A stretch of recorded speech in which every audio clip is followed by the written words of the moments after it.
toutes et tous. Bienvenue du coup pour cette conférence pour la présentation d'un rapport que nous avons rédigé sur la Cour pénale internationale, quel bilan et quel avenir. On est très heureux que vous soyez tous là parmi nous.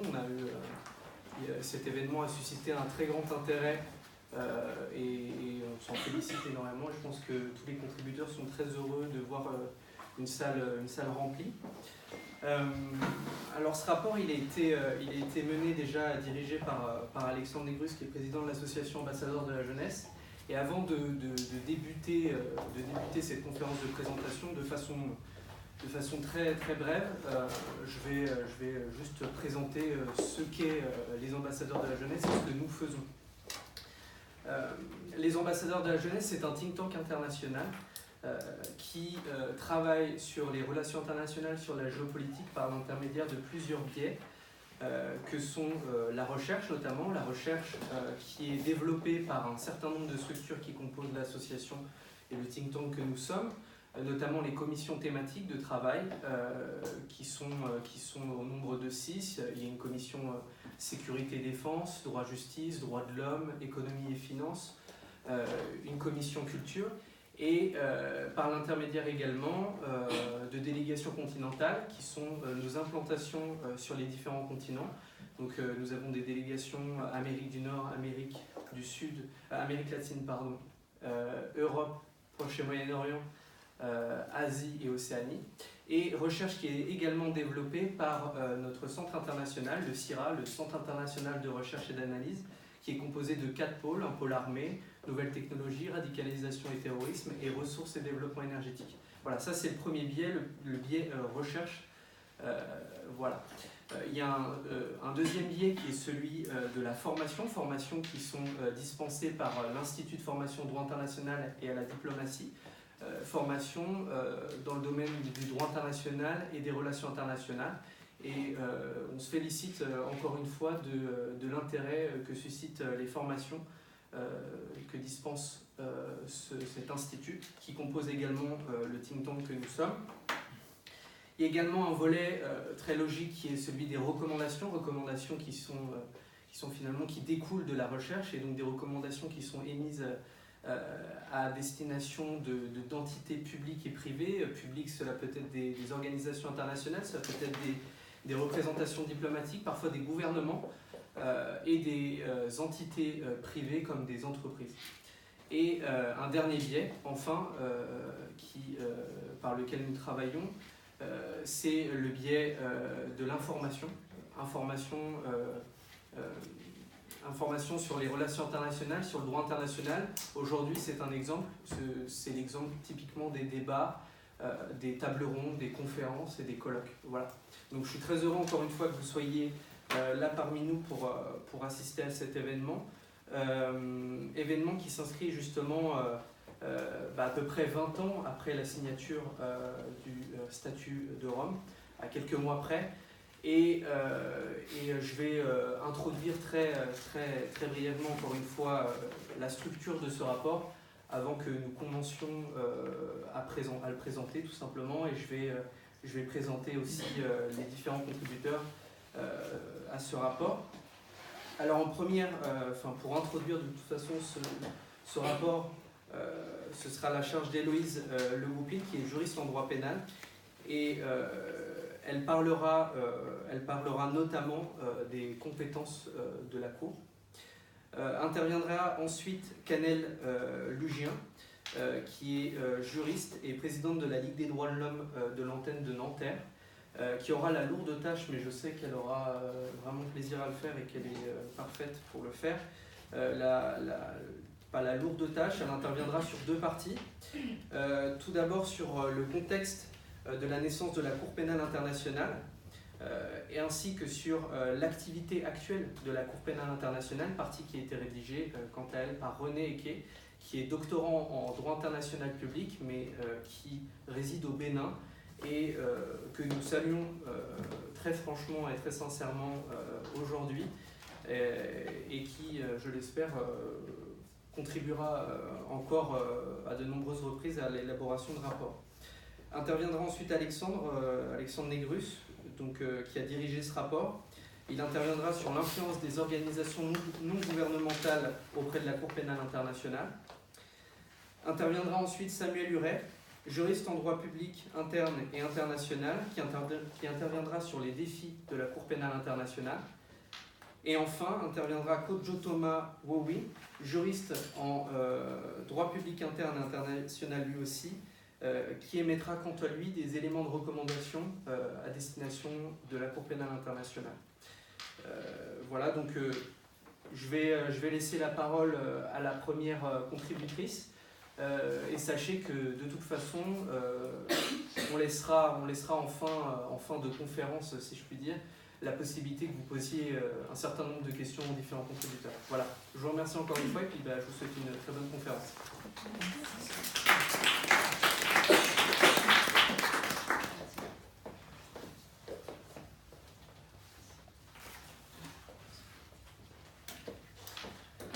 Je tiens tout d'abord à remercier Alexandre pour avoir dirigé ce rapport et pour avoir été avec nous tout au long de nos recherches.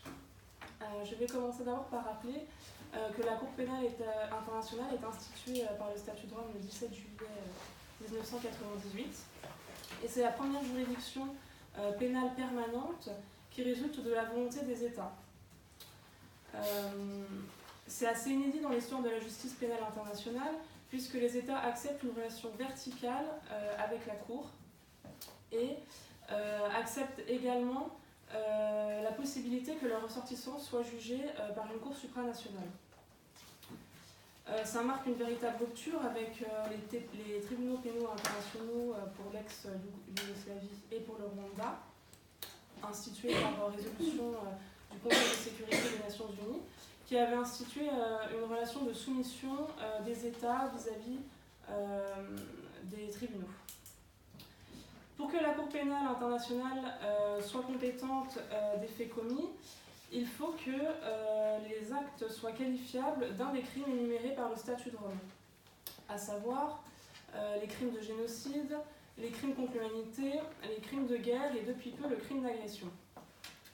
Évidemment, la Cour pénale internationale ne sera compétente qu'à compter de l'entrée en vigueur du statut de Rome, c'est-à-dire le 1er juillet 2002. Et si un État devient partie au statut de Rome, la Cour pénale internationale ne sera compétente qu'à partir de l'entrée en vigueur du statut pour cet État. Finalement, lorsque des crimes paraissent avoir été commis dans des États, le statut de Rome prévoit 3 moyens de déclencher la procédure. Classiquement, un État partie peut opérer le renvoi d'une situation à la Cour et prier le procureur d'enquêter. Aussi, le Conseil de sécurité des Nations Unies peut saisir la Cour et déférer une situation à la CPI s'il juge que la situation est une menace à la paix. Tout ça évidemment en application du chapitre 7 de la Charte des Nations Unies et que l'État finalement soit partie ou non à la Cour pénale internationale. Et ça a été notamment le cas de la Libye et du Darfour au Soudan. Ensuite, le procureur peut aussi ouvrir une enquête proprio motu au vu des renseignements dont il dispose et sur autorisation de la chambre préliminaire. Et c'est notamment auprès du bureau du procureur que les ONG vont jouer un rôle important dans l'apport d'informations, dans la collecte de preuves et de témoignages, parce que le bureau du procureur est parfois absent des territoires clés et peine à se documenter sur les exactions qui ont pu être commises.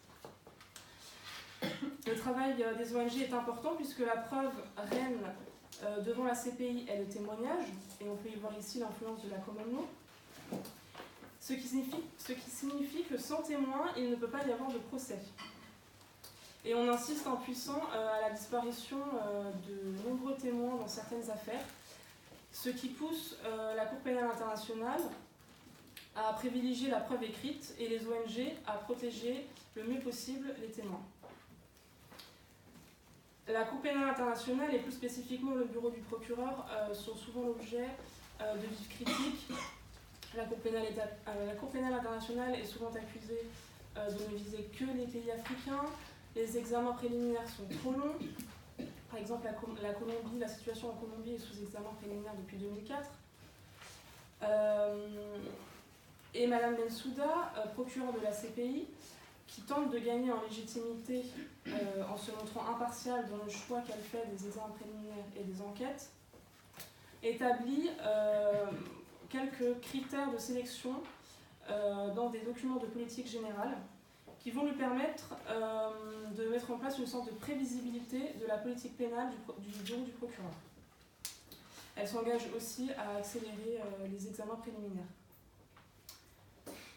Il faut ensuite noter que les États qui ont participé à la négociation du statut de Rome ont privilégié le système de la complémentarité qui permet aux juridictions nationales de se rendre compétentes en premier ressort pour juger des crimes commis, des crimes internationaux.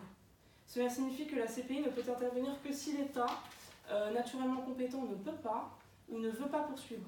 Un État qui ne peut pas poursuivre, c'est un État dont le système judiciaire va être défaillant, par exemple. Et un État qui ne veut pas poursuivre va être un État qui entretient des relations politiques avec des factions rebelles, par exemple. Dans l'hypothèse où la CPI est compétente, les États sont tenus de coopérer. Cela signifie que l'État doit produire tous les documents utiles à la procédure, mais surtout les États parties doivent remettre à la CPI tous les individus qui seraient sous le joug d'un mandat d'arrêt. Et ainsi, on voit que la non-arrestation d'Al-Bachir illustre bien le dilemme qu'ont les États de respecter leurs obligations internationales d'un côté et de lutter contre l'impunité des crimes internationaux de l'autre. Mais là où le bas blesse, c'est que la CPI n'a ni pouvoir d'exécution forcée, ni police propre, et que sans coopération, il ne peut pas y avoir de justice pénale internationale. En plus de du manque de coopération de certains États, la CPI doit faire face aux États non partis qui pourraient se montrer hostiles aux démarches de la Cour. Et au-delà de l'Inde et d'Israël qui n'ont jamais ratifié le statut de Rome, 3 des 5 pays membres permanents du Conseil de sécurité des Nations Unies ne font pas partie de la Cour pénale internationale. Ni la Chine, ni la Russie, ni les États-Unis ne reconnaissent la compétence de la Cour pénale internationale. Et en ce sens, les États-Unis ont même passé certains accords d'immunité avec d'autres États, interdisant de livrer à la Cour pénale internationale des ressortissants américains qui auraient pu commettre des crimes graves. Ces superpuissances qui n'ont pas voulu de la Cour pénale internationale en 1998 vont même pouvoir s'immiscer dans les affaires de la Cour et peuvent même orienter les enquêtes grâce au Conseil de sécurité. Et on le voit par exemple avec le Soudan, quand le Conseil de sécurité a saisi la Cour, ni la Chine, ni la Russie, ni les États-Unis n'ont mis leur veto à ce que la Cour enquête sur les crimes commis au Darfour en 2005. Pour conclure cette brève introduction, il faut rappeler quand même que la première mission de la Cour pénale internationale, c'est de condamner. Et évidemment, elle apporte son concours à l'ONU dans le rétablissement et le maintien de la paix. Et si elle faillit à ses velléités de paix, il existe d'autres canaux pour y parvenir. Je te remercie Héloïse pour cette introduction.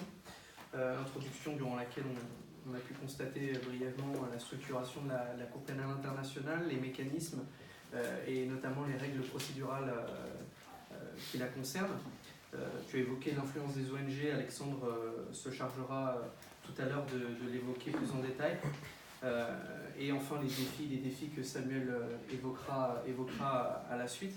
Je vais tout simplement laisser la place à Canel pour qu'elle nous parle justement du contexte dans lequel la Cour pénale internationale est née, pour qu'elle parle également des activités de celle-ci aujourd'hui. Voilà. Bonjour à tous et merci à Alexandre pour avoir dirigé ce rapport. Donc je vais dans un premier temps expliquer un petit peu comment on est parvenu à créer cette Cour pénale internationale Et ensuite, j'expliquerai la partie de René Eke qui ne peut pas être présent et qui faisait un petit peu le bilan des activités de la Cour depuis 2002 à aujourd'hui et qui en tirait un bilan assez mitigé. Donc, tout d'abord, la Cour pénale internationale, il faut savoir que l'idée philosophique d'une institution qui serait capable de juger des individus qui auraient commis des crimes graves remonte en réalité au Moyen-Âge. Au Moyen-Âge, on avait cette idée de vouloir punir des empereurs, par exemple, qui avaient commis un certain nombre de crimes. Et du coup, cette idée qui, philosophiquement, est née au Moyen-Âge, a été développée vraiment en profondeur au XIXe siècle. Je vais vous donner des dates qui sont un petit peu clés dans l'avènement de la Cour pénale internationale. Donc, tout d'abord, la date la plus importante, je pense, c'est vraiment 1872. C'est la date où a été créé le Comité international de la Croix-Rouge. Et c'est à cette date-là que Gustave Monnier, qui a créé ce comité, a parlé pour la première fois d'une institution judiciaire internationale. Cette institution judiciaire internationale voulait réprimer les infractions qui sont mentionnées dans la Convention de Genève. Ce fut un premier échec. Au niveau de la Convention de la Société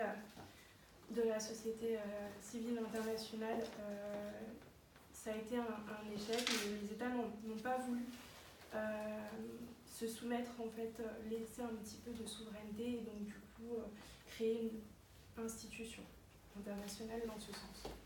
Ensuite, on a eu 1919 avec le traité de Versailles où pour la première fois on a commencé à parler d'un tribunal spécial qui voulait juger l'empereur Guillaume II. Ça n'a pas abouti, mais pourtant c'est quand même une date importante puisque on voit bien le besoin qu'on a eu de juger un individu pour des crimes qu'il avait commis. Donc on passe de l'idée de juger des États à juger un individu. Ensuite, il y a eu la Seconde Guerre mondiale qui fut un tournant idéologique dans le sens où les États ont vraiment pris la notion des crimes qui avaient été commis et donc du coup ont voulu que ces crimes qui ont été commis lors de la Seconde Guerre mondiale ne se reproduisent plus. Et donc du coup, on a vu apparaître le tribunal de Nuremberg, le tribunal militaire international de Nuremberg et le tribunal de Tokyo, tribunal de l'ex. Tribunal de Tokyo. Ces tribunaux sont importants parce que c'est la première fois qu'on juge vraiment en masse des crimes qui ont été commis. Et donc ça montre vraiment une volonté beaucoup plus forte de pouvoir juger des individus. Et de ces tribunaux, on a eu en fait tout un développement sur la seconde moitié du XXe siècle, notamment avec la création d'autres organisations, l'ONU, la création d'ONG. Et donc on voit bien qu'il y a une prise de conscience au niveau international d'une volonté de répression des crimes internationaux. Dans ce sens, on a beaucoup de conventions internationales qui ont été créées à ce moment-là, la Convention sur le génocide notamment. On a aussi une reprise des recherches pour créer une juridiction pénale internationale. On a aussi créé dans ce sens le tribunal pénal international pour l'ex-Yougoslavie et le tribunal pénal international pour le Rwanda, qui eux jugeaient des crimes internationaux mais de manière assez ciblée. Au Rwanda, on a jugé vraiment le génocide.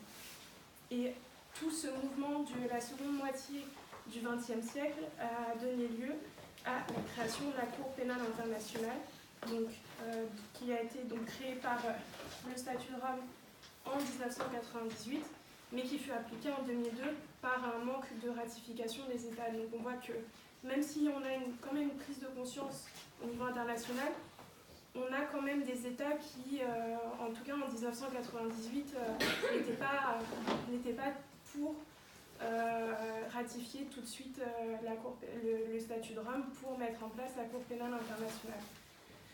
Donc on a quand même une consécration de cette volonté de punir les individus, mais on voit quand même les réticences à la création d'une institution permanente. Donc comme je l'ai dit, la Cour pénale internationale, elle est entrée en vigueur le 1er juillet 2002. Et pour vous donner des chiffres par rapport à donc 2002 à aujourd'hui, on a 123 États qui ont ratifié le statut de Rome. La CPI compte 18 juges. Et aujourd'hui, on a 28 affaires qui ont été ouvertes, dont 6 qui sont au stade du procès, 1 qui est au stade de l'appel et 3 au stade des réparations. Réparation, c'est le dernier stade. On a aussi 10 examens préliminaires qui sont en cours, dont l'Afghanistan, la Colombie, la Guinée ou l'Ukraine. Ça paraît être un bilan à la fois... on voit que c'est à la fois peu et en même temps beaucoup. Pourquoi ? Parce que 26 affaires ouvertes sur 20 ans, ça paraît peu, mais en même temps, il faut se rendre compte que on est sur des affaires où il y a des crimes qui ont été commis en masse, et donc il y a beaucoup d'éléments de preuves et de témoignages à recueillir. Donc c'est un bilan un peu en contraste. D'un point de vue positif, on a quand même une cour qui est permanente, qui a été créée. Avant, on avait des tribunaux pénaux internationaux, mais qui étaient temporaires, avec une date de fin, et pour la plupart, on a aujourd'hui ce qu'on appelle un mécanisme qui permet de clôturer ces tribunaux-là. Donc là, on est sur une cour qui se veut permanente et qui se veut universelle. Universelle, en tout cas, c'est son but. Comme l'a dit Héloïse, pour l'instant, on en est quand même un peu loin, avec des États qui refusent toujours de reconnaître sa compétence. Mais en tous les cas, elle se veut universelle. C'est aussi une cour qui permet d'aider, en tout cas d'être complémentaire par rapport au travail qu'effectue l'ONU, notamment sur la question du maintien ou du rétablissement de la paix dans certains pays. Elle a aussi un rôle d'influence au niveau régional comme international. Au niveau régional, par exemple, la Cour africaine des droits de l'homme et des peuples, à travers l'Union africaine, a élargi ses compétences pour intégrer des notions qui sont prévues par le statut de Rome, crimes de guerre et crimes contre l'humanité notamment. Et on a aussi une influence par rapport à sa jurisprudence. Par exemple, les premières affaires qui sont passées devant la CPI ont permis notamment d'approfondir la question du viol en matière de droit pénal international. Malgré ce bilan positif, on a aussi un bilan qui peut être vu comme négatif, ou en tout cas, on a beaucoup de critiques qui portent sur la CPI. Notamment parce que la CPI a du mal à concilier la notion de souveraineté internationale, la question de souveraineté avec la Cour. On a beaucoup de difficultés entre la souveraineté des États et la Cour. Cette critique, elle avait déjà été abordée au XIXe siècle, 19e et 20e, par rapport à d'autres institutions avant, notamment TPY et TPIR. On avait TPY, c'est Tribunal pénal international pour l'ex-Yougoslavie, et TPIR, c'est Tribunal pénal international pour le Rwanda. On avait déjà ces craintes et on avait déjà des États qui refusaient la compétence de ces tribunaux, en tout cas qui les critiquaient ouvertement parce qu'ils y voyaient une atteinte à leur souveraineté. Cette question de la souveraineté, elle est encore présente aujourd'hui, et c'est une des raisons pour lesquelles les États-Unis, par exemple, refusent de la compétence de la Cour. Dans ce sens, on a aussi le refus de grandes puissances internationales. Les États, comme je l'ai dit, il n'y en a que 123 qui ont ratifié le statut de Rome. Pour vous donner un ordre d'idée, il y a 193 États à l'ONU. Donc ça crée un problème au niveau de l'universalité que veut montrer la Cour. On a aussi un manque de coopération. Comme l'a dit Héloïse, la CPI elle fonctionne sur la coopération internationale. Et on a aujourd'hui un manque de coopération avec des États qui refusent de livrer leurs ressortissants, par exemple, à la Cour, lorsque une enquête mène vers une personne qui aurait commis des crimes internationaux. On a aussi un refus de collaboration entre certaines organisations internationales et la Cour, notamment l'Union africaine qui refuse de collaborer avec la CPI pour un certain nombre d'affaires. Donc tout ça, ça crée en fait un affaiblissement du poids de la CPI sur la scène internationale. On a aussi des critiques qui ont été émises contre la CPI, notamment un manque d'objectivité, parce que beaucoup d'affaires concernent des pays africains. Ce bilan peut être nuancé parce qu'aujourd'hui on a des situations, des examens préliminaires qui touchent aussi d'autres pays et d'autres continents. Donc il faut voir après si ces examens préliminaires vont donner lieu à un procès. Et donc ça, ce sera quelque chose qui pourra être visible sur le long terme. On a vu aussi que la CPI finalement est une institution qui est peu efficace parce que les procès sont longs, parce qu'on a eu très peu de décisions qui ont été rendues. Donc elle est souvent qualifiée de justice lente. Pareil, ceci peut être nuancé du fait de la complexité de la procédure. Et enfin, on critique aussi souvent la CPI parce qu'on considère qu'elle n'est pas indépendante, notamment du fait de l'immixtion du Conseil de sécurité dans certains choix d'examen préliminaire par la Cour. Tout ça montre que la CPI est une institution finalement qui est en devenir, qui n'a pas fini de grandir et qui manque un peu de cohésion.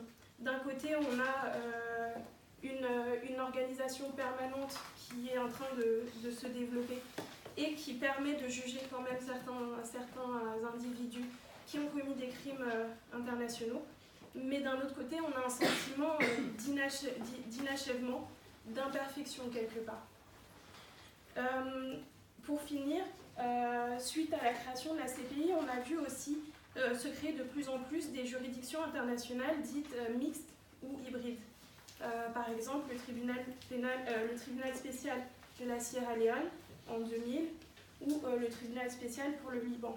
On en a eu plus récemment au Kosovo en 2011 et en 2015 en République centrafricaine. Ces juridictions mixtes ou hybrides, finalement, peuvent être interprétées de deux manières différentes.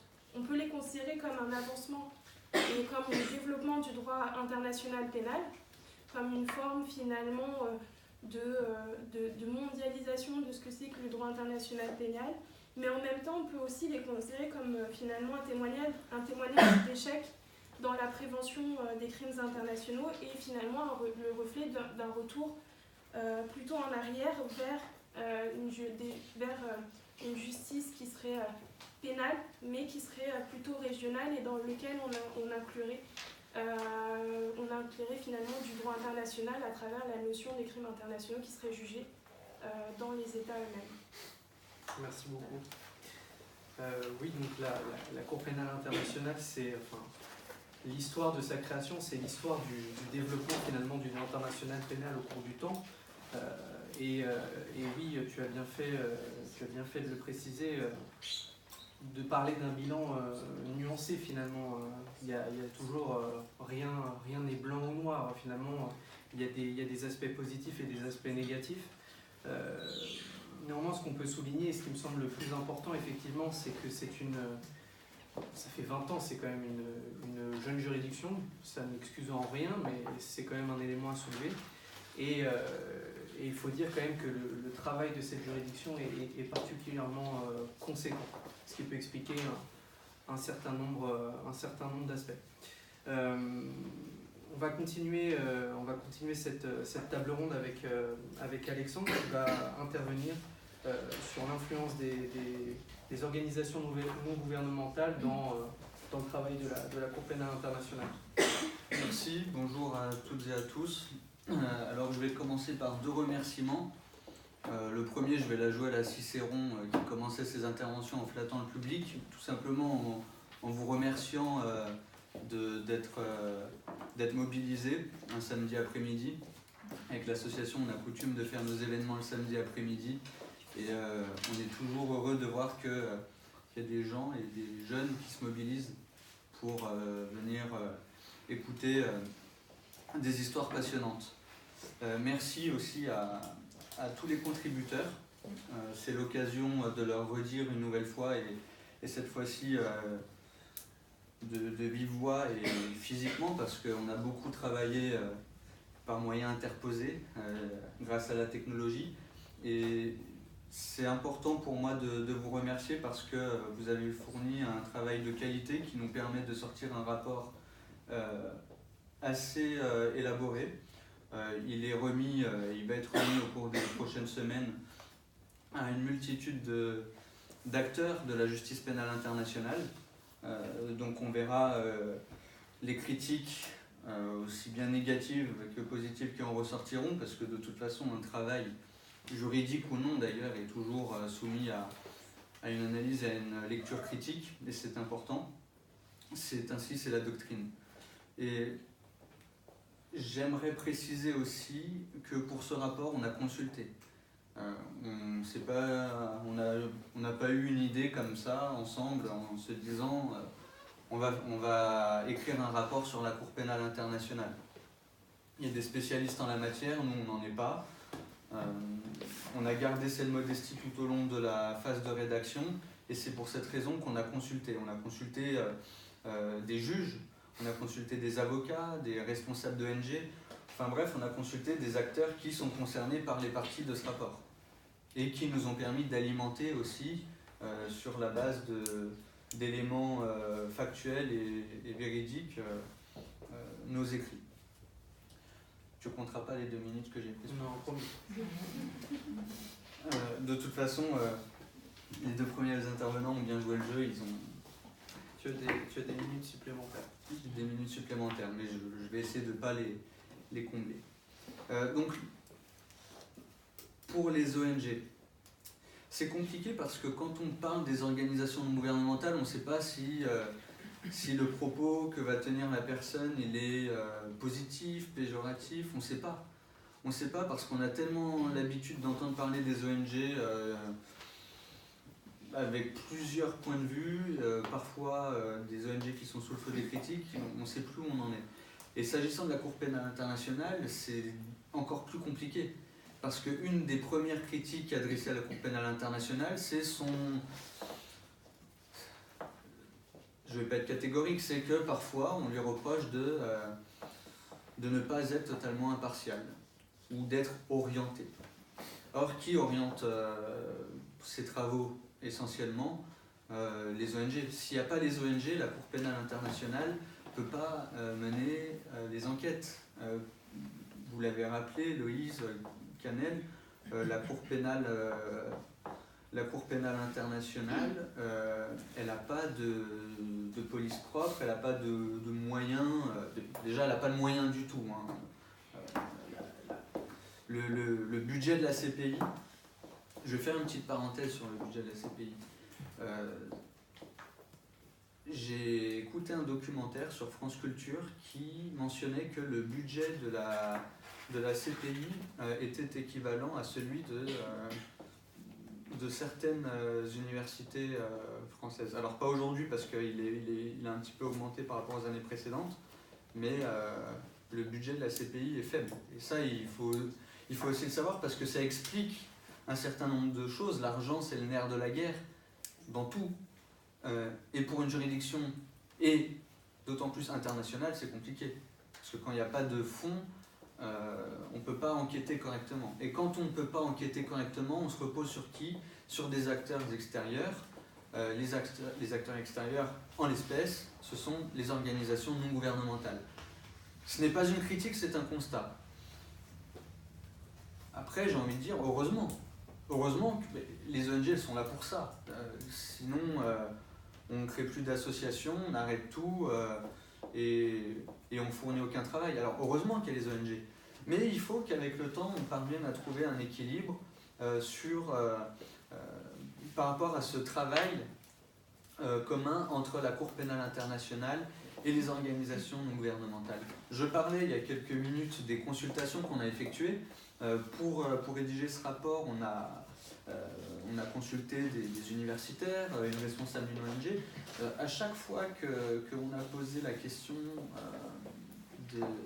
du lien entre la Cour pénale internationale et les organisations non gouvernementales, la question elle était posée presque pour rien. J'espère qu'ils ne regarderont pas la vidéo. Mais la question, elle était posée pour rien parce que la réponse elle n'est pas satisfaisante. À chaque fois, c'est la même réponse. Oui, alors il y a des liens, il y a une coopération, mais on ne sait pas trop de quelle manière. De toute façon, le bureau du procureur reste indépendant. Les ONG ne sont pas si influentes que ça. On ne sait pas. En fait, on n'a pas vraiment d'éléments concrets en la matière. Les recherches, elles sont aussi très compliquées. Quand on fait des recherches sur les liens entre la Cour pénale internationale et les organisations non gouvernementales, déjà on ne trouve pas beaucoup de choses, mais en plus quand on en trouve, c'est un petit peu des choses similaires. Alors on va nous parler... J'aurais pu faire le choix aujourd'hui de vous faire une intervention calquée sur ce que j'ai écrit dans le rapport, c'est-à-dire parler de historiquement comment les organisations non gouvernementales se sont impliquées pour la création de la Cour pénale internationale et comment elles travaillent avec la Cour aujourd'hui. Je vais en parler évidemment parce que c'est important, mais c'est trop classique. Toutes les recherches que l'on fait, elles portent sur ça. Elles portent sur le rôle des ONG dans l'histoire de la Cour et aujourd'hui. Alors on sait tous que les ONG travaillent avec le bureau du procureur. On sait tous que les ONG se sont fortement mobilisées pour la création de la Cour. Bien avant la conférence diplomatique pour la rédaction du statut de Rome. Les ONG se sont constituées autour d'une coalition, qui est la coalition pour la Cour pénale internationale. Au début, ils étaient 25 ONG. Aujourd'hui, ils sont plus de 2500. C'est ce qu'ils revendiquent. Je vous invite à consulter le site de cette coalition. Ce qui est intéressant, parce qu'il n'y a pas grand-chose. Et là encore, il y a un manque de transparence assez important, déjà sur leur financement, et ils revendiquent 2500 ONG. Mais quand on fouille un petit peu, on retombe tout le temps sur ces grosses ONG dont on entend tout le temps parler. Human Rights Watch, la Fédération internationale des ligues des droits de l'homme. Alors, ce sont des ONG très honorables, respectables, prestigieuses, tout ce que vous voulez, je n'ai aucun problème avec. Tout simplement, on retrouve toujours les mêmes noms, et puis les 2500 autres ONG, on n'a pas de liste exhaustive. Et sur le financement, pareil, c'est peu clair. D'un côté, les États-Unis sont pas impliqués, donc ne sont pas partis au statut de Rome.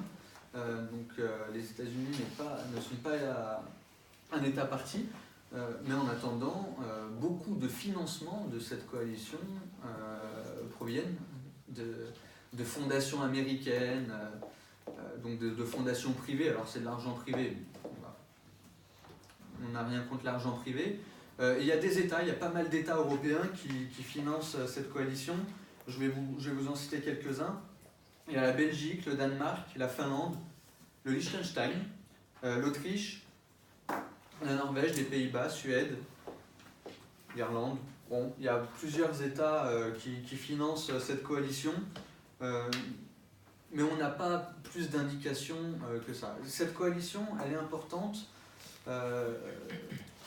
parce que maintenant, je vais adopter aussi un regard positif par rapport à cette coalition. Grâce aux ONG, beaucoup de choses qui existent sur le plan matériel, procédural, institutionnel ont été faites.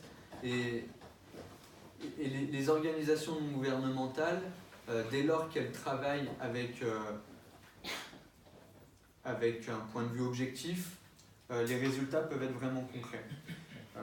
Donc si on n'avait pas eu ces ONG qui se sont mobilisées, qui ont fait un véritable militantisme pour la création d'une juridiction pénale internationale permanente, on n'aurait peut-être pas le même résultat.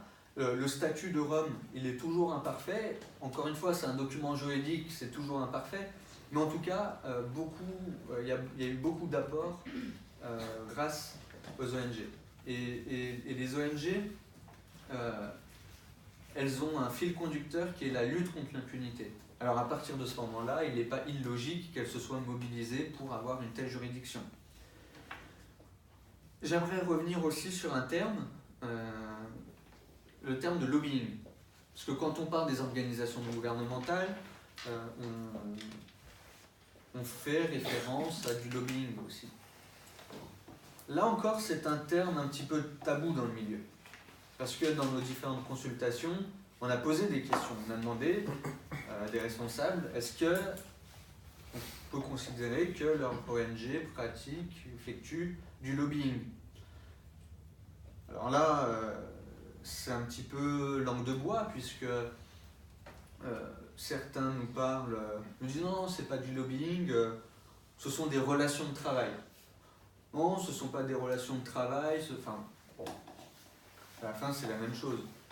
Mais il n'y a rien de péjoratif à faire du lobbying, pourquoi ne pas le dire? Pourquoi être gêné?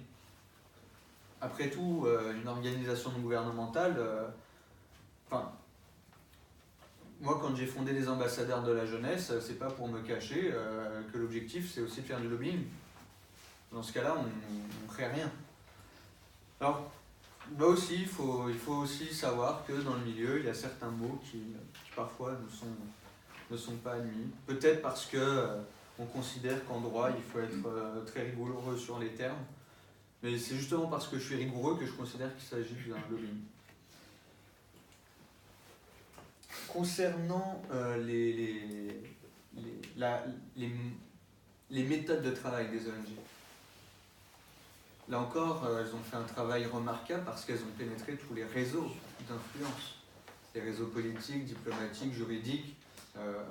On n'a pas une telle influence sur la rédaction d'un texte comme le statut de Rome si on n'a pas une organisation territoriale et un réseau déployé dans toutes les sphères important. Donc là encore, c'est tout à leur honneur d'avoir réussi à effectuer ce travail pour être près des rédacteurs.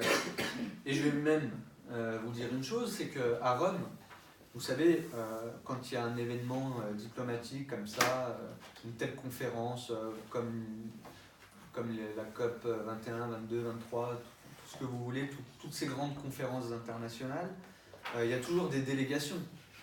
Il y a des délégations, évidemment, de diplomates, de juristes, d'ONG, de jeunes, de chercheurs, il y a des délégations de tout. Eh bien, figurez-vous que pour Rome, à Rome, la délégation la plus importante était celle des ONG. Donc là encore, on voit le poids des ONG et l'influence qu'elles ont eue dans la rédaction du statut. Et donc,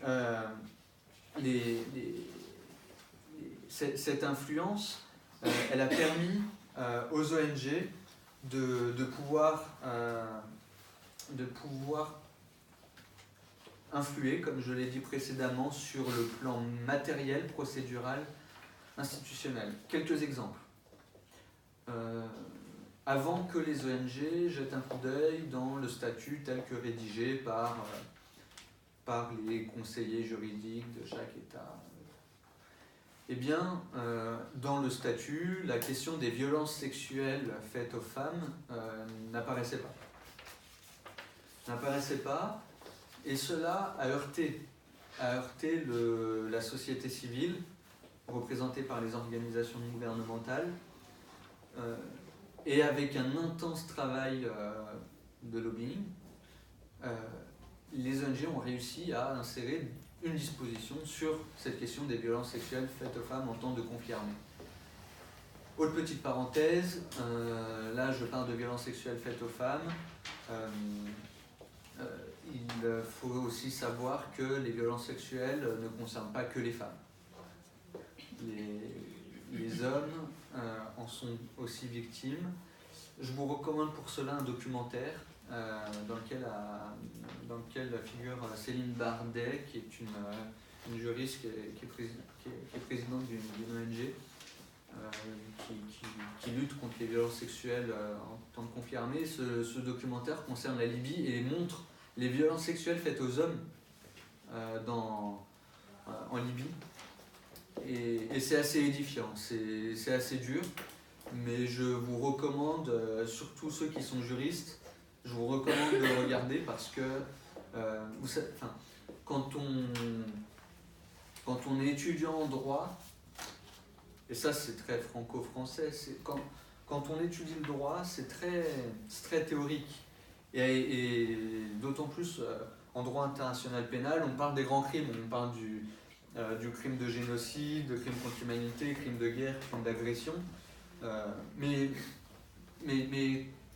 on montre souvent peu d'exemples, c'est-à-dire que quand on est en amphithéâtre, ça dépend des enseignants, mais on voit peu d'exemples. Et regarder de tels documentaires, eh bien, ça permet de voir ce que c'est. Un crime de guerre, un crime contre l'humanité, en tout cas, c'est enrichissant d'une certaine manière. Donc les ONG, elles ont eu une véritable influence sur le fonctionnement de la Cour. Mais les ONG, elles se retrouvent quand même dans une position assez compliquée. Assez compliquée parce qu'en même temps, leur objectif, c'est la protection des droits de l'homme. En même temps, alors là je la joue un peu à la Macron en même temps, mais protection des droits de l'homme, promotion de la Cour, lutte contre l'impunité, mais au bout d'un moment se pose la question de savoir est-ce que tous ces objectifs sont conciliables? Parce que à force de vouloir à tout prix lutter contre l'impunité, certaines ONG en viennent à écrire parfois n'importe quoi. Et là, c'est quelque chose que vous diront certains avocats de la défense. Certains avocats de la défense, évidemment, donc, se montrent critiques envers les ONG, puisque ce sont les ONG qui mettent leurs clients en difficulté. Mais certains avocats soulignent que des rapports qui sont communiqués par des ONG sont parfois identiques d'une situation à l'autre. C'est-à-dire que des ONG ne vont pas se tracasser, elles ne vont pas rédiger un nouveau rapport complet de A à Z pour telle situation, ils vont reprendre le même et ils vont juste modifier des choses qui correspondent aux informations du terrain qu'ils ont, ils vont remettre ça au bureau du procureur. Bon, ça c'est ce que disent les avocats. Inversement, du côté du bureau du procureur, du côté du personnel de la Cour, on va vous dire que non, il y a quand même une distance, il y a quand même une barrière, une vérification, des sources. Bon, là encore, il faut être nuancé, c'est pas tout blanc, ce n'est pas tout noir, mais il faut faire attention. Il faut faire attention. Après, je n'aime pas trop me montrer critique envers les ONG, puisque comme je l'ai dit au début, si elles n'étaient pas là, dans beaucoup de situations, on n'aurait pas eu de situation, on n'aurait pas eu de poursuite, on n'aurait pas eu d'enquête, on n'aurait pas eu de procès. Donc heureusement que les ONG sont là, et c'est pour ça qu'il faut adopter une position nuancée quand on parle de droit, d'abord, de la Cour pénale internationale ensuite, et des organisations non gouvernementales en particulier. Et j'en ai terminé avec 1 minute 12 d'avance. Merci. Merci beaucoup Alexandre. Oui, donc tu as relevé plusieurs points clés vis-à-vis de cette influence qu'exercent les ONG dans le travail de la Cour, notamment, comme tu le disais au début de ton intervention, une influence qu'on ne saurait évaluer s'agissant de ce qu'on a qualifié d'impartialité de la Cour pénale internationale. Ce qui semble être un défi, et ce qui va répondre peut-être à ce que Samuel va vous présenter, un défi s'agissant de la transparence dans le financement de ces ONG. Et également un défi dans l'influence que celle-ci exerce dans le travail de la Cour, influence qui n'est pas parfaite, qui est positive, négative sur certains points, mais qui doit être toujours faite et menée avec rigueur. Voilà. Je laisse Samuel entamer la question des défis face auxquels la Cour pénale internationale fait face. Merci. Alors moi j'ai dû examiner les défis de la Cour pénale internationale. Selon moi, les défis se nourrissent assez largement des critiques qui peuvent être adressées à cette juridiction, mais les dépassent quand même dans la recherche de solutions. Et à l'inverse, sont moins précis et concrets que les éléments de recommandation que pourront vous présenter Thomas. Des défis, j'en ai identifié deux. C'est d'une part la légitimité et d'autre part l'effectivité. Ces deux défis sont assez dépendants entre eux, dans la mesure où si la CPI n'est pas assez efficace en tant que juridiction, elle ne sera pas légitime. Mais à l'inverse, si elle n'est pas assez légitime dans un contexte international, elle n'aura pas le soutien ni la coopération des États, ce qui se répercutera évidemment sur son effectivité. C'est donc une relation circulaire et pas forcément un cercle vertueux. Le soutien et la coopération des États sont d'autant plus nécessaires que la compétence pénale est une compétence souveraine, voire une prérogative régalienne des États. Et donc ces États sont forcément amenés à sauvegarder leur souveraineté et à essayer de la préserver le plus possible. Je vais également dire un mot du principe de complémentarité, qui selon moi tient une place centrale dans le processus d'acceptation du statut de Rome, d'une part, mais aussi encore aujourd'hui, il est présent dans le fonctionnement de la Cour pénale internationale. Ce principe selon lequel la CPI n'est compétente que si un État ne montre pas suffisamment de volonté, pas suffisamment de capacité à juger les individus mis en cause, révèle une tension entre le national et l'international, mais aussi révèle l'importance de la coopération dans la lutte contre l'impunité. En définitive, la CPI apparaît aujourd'hui comme une sorte de filet de sécurité pour intervenir qu'en cas de défaillance des juridictions nationales, mais malheureusement, ce n'est pas toujours respecté. Ça, c'était pour le décor, un petit peu, j'ai planté le décor. Moi, j'ai passé un petit peu plus sur ma partie. Donc, j'ai fait un plan sur les défis tenant à la légitimité en première partie et les défis tenant à l'effectivité en seconde partie. Concernant la légitimité, selon moi, la CPI doit encore faire ses preuves. Elle doit encore montrer qu'elle est à la hauteur des missions qui lui ont été assignées. Ces deux missions, selon moi, c'est d'abord de rendre la justice, évidemment, parce que c'est une juridiction, mais aussi de consolider la paix dans un contexte international. Comme Canel nous l'a dit, il y a une sorte de complémentarité avec le rôle de l'ONU et plus particulièrement du Conseil de sécurité. C'est ce qu'on va examiner successivement. Sur la mission de rendre la justice, elle doit d'abord le faire de manière égale, ce qui n'est pas si évident que ça en ce qui concerne la Cour pénale internationale, puisque, comme René, qui n'est pas là, avait dit que la Cour n'était pas suffisamment objective, elle s'intéresse principalement à des cas africains, mais c'est aussi en raison de défaillances qui la touchent de par sa nature et aussi à cause de considérations politiques. Alors j'ai noté plusieurs problèmes.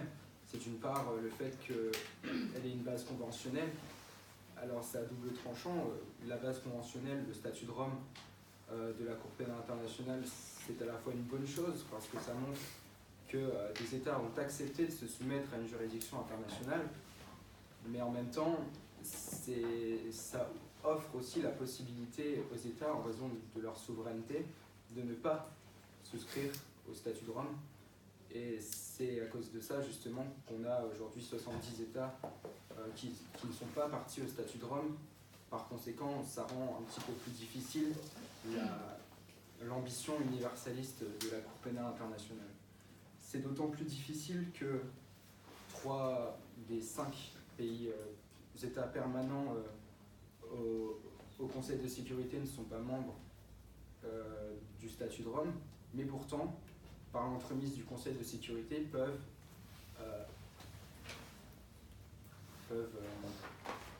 exercer une action assez importante sur la Cour pénale internationale. Par exemple, comme Héloïse nous l'a dit, le Conseil de sécurité est premièrement une des instances compétente pour saisir la Cour, ce qui nourrit en quelque sorte la critique selon laquelle les enquêtes sont orientées.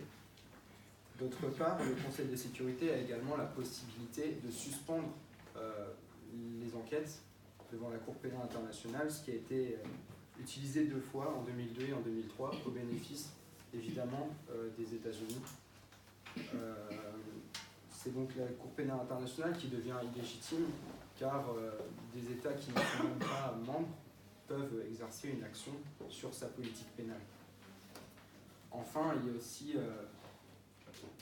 donc ça, c'était la critique sur laquelle la Cour pénale internationale rendrait une justice des puissants. Mais il y a aussi la critique sur laquelle la Cour pénale internationale rend une justice des vainqueurs, comme ça a pu être reproché aux tribunaux militaires internationaux de Nuremberg et de l'Extrême-Orient après la Seconde Guerre mondiale. Ils étaient effectivement composés de... Alors ces tribunaux militaires étaient effectivement composés essentiellement de juges issus des États alliés, victorieux, et n'avaient pas condamné d'individus issus aussi des camps des vainqueurs.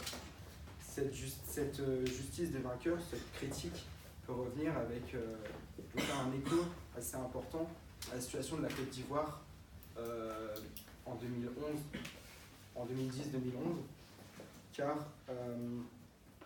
seul le camp de Laurent Gbagbo, le président sortant, donc perdant des élections, a été condamné par la Cour pénale internationale, le président Alassane Ouattara étant en exercice et n'ayant pas été inquiété. Alassane Ouattara lui-même est conscient que pour avoir une réconciliation nationale, car suite à cela, la situation reste tendue et la population ivoirienne très polarisée, Alassane Ouattara est conscient de la nécessité de justice qui existe pour parvenir à cette réconciliation nationale. Il y a donc un lien manifestement entre la justice et la paix. Certains considèrent même qu'il n'y aurait pas de paix sans justice, mais ça ne veut pas dire pour autant que la CPI elle-même serait à même de rétablir la paix. Il ne faut pas oublier que la paix, c'est quand même un acte politique. La CPI est un organe juridictionnel. La CPI, de manière active, ne va que rendre la justice. Ce n'est que de manière incidente qu'elle va contribuer à la paix. Mais encore, quelle paix? Il s'agira principalement d'une paix positive, car la paix négative qui résulte de l'absence de conflit armé ne pourra être élaborée que par des instances politiques. Ce n'est pas forcément respecté. Par exemple, en Libye, le Conseil de sécurité a saisi la Cour pénale internationale avant même d'ordonner une mission de maintien de la paix. Par conséquent, la CPI a été amenée à intervenir alors que les hostilités avaient toujours cours. Selon une partie de la doctrine, c'est une rupture de la successivité du temps de la paix et de la justice, selon laquelle il conviendrait que la paix précède le procès. Le procès intervenant ensuite pour consolider cette paix et établir une paix plutôt positive. Mais puisque cela n'est pas respecté, la Cour peut parfois apparaître comme un obstacle à la paix. Et c'était le cas aussi en Ouganda, où des mandats d'arrêt internationaux ont été délivrés à l'encontre de chefs de guerre, de chefs de milice, qui étaient à ce moment-là en train de négocier la paix, ce qui a paralysé toutes les négociations, et donc risquait de porter un coup fatal à cette perspective de paix en Ouganda. Mais encore, il faut faire attention à ne pas briser la paix qui vient seulement d'être négociée, car selon Kofi Annan, qui disait à l'époque que une paix encore fragile peut ne pas survivre à des normes strictes de justice. Et c'est la question de la justice transitionnelle, car la Cour pénale internationale rend une justice institutionnelle qui est stricte.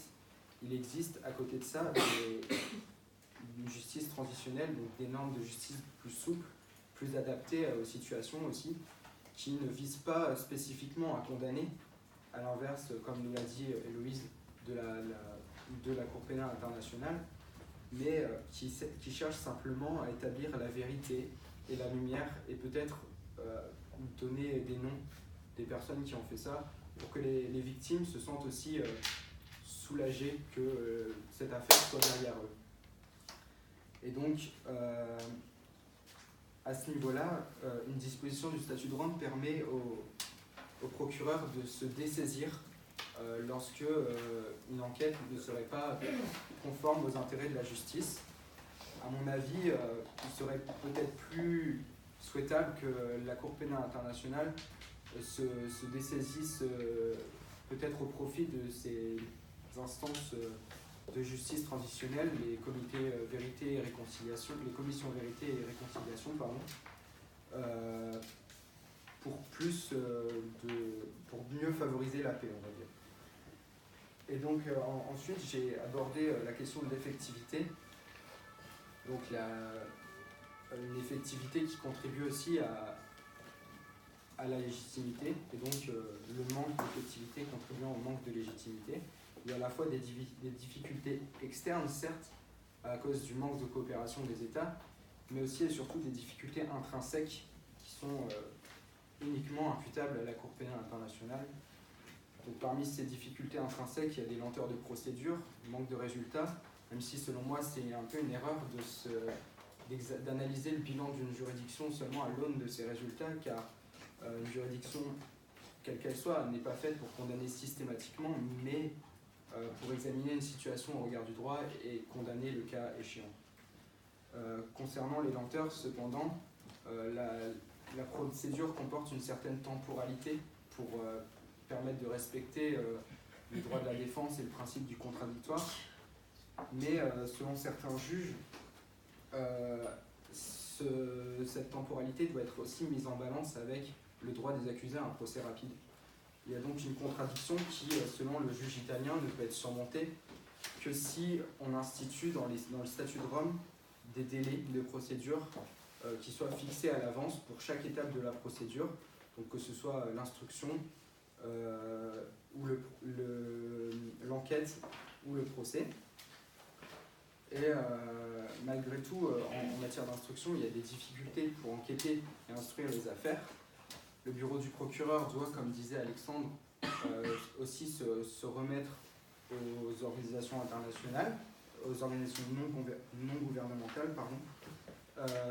Malheureusement, ces organisations non gouvernementales n'ont pas toujours une approche très impartiale, car elles ont des intérêts qui leur sont propres, mais aussi le rôle de ces ONG au sein de la Cour pénale internationale ne peut avoir une influence, malheureusement, que sur les États les moins puissants. Ça aura beaucoup moins de poids sur les États les plus puissants, ce qui aussi contribue à alimenter ce débat selon lequel la justice rendue par la Cour pénale internationale serait une justice des puissants. Mais la Cour pénale internationale, à cause de sa nature internationale, doit aussi se reposer sur la coopération des États, car il reste souverain, comme je disais en introduction. Et donc, c'est ce qu'on va voir maintenant.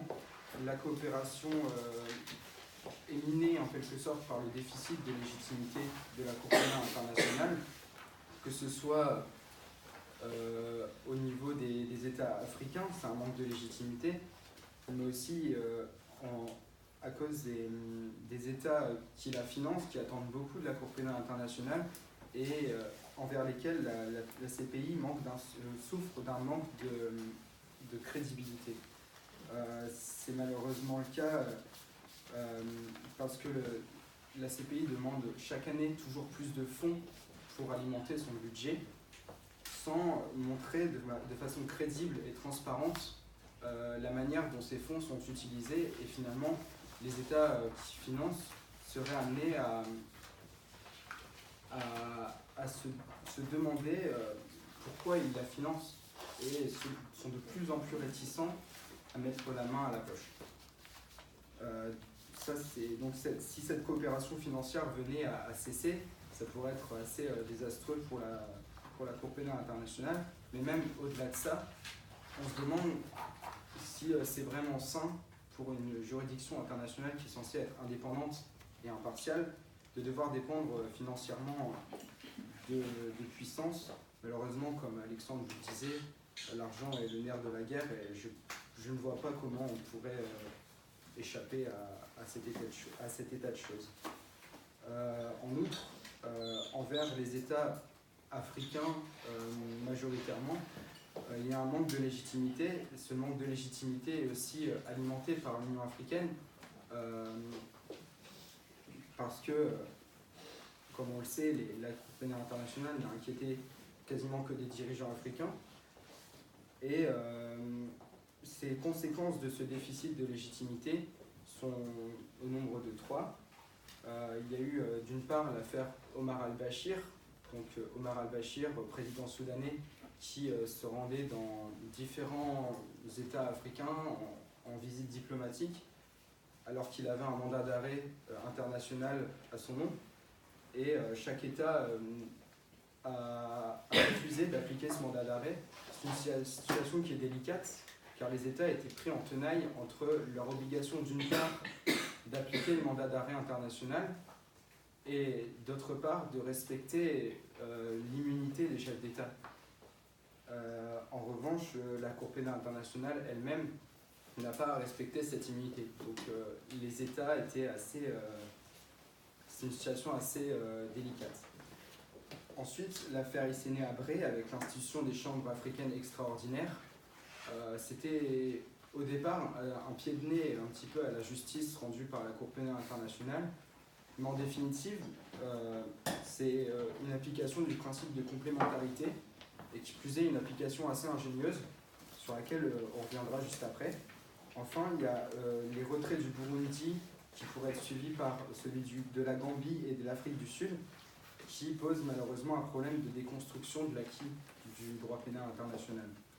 J'aimerais revenir un peu sur en propos conclusif sur l'affaire Hissène Habré, qui est une merveilleuse illustration du principe de complémentarité, car finalement, c'est une forme de subsidiarité qui postule que la justice soit mieux rendue au niveau national. Malheureusement, ce principe de complémentarité a alimenté un certain nombre de critiques sur le fondement de la légitimité, au motif que les juridictions africaines sont plus souvent en plus mauvais état que les juridictions occidentales. Et là, pour une fois, c'était une bonne idée d'instituer ces chambres extraordinaires, car ça montre que l'Afrique reprend les choses en main et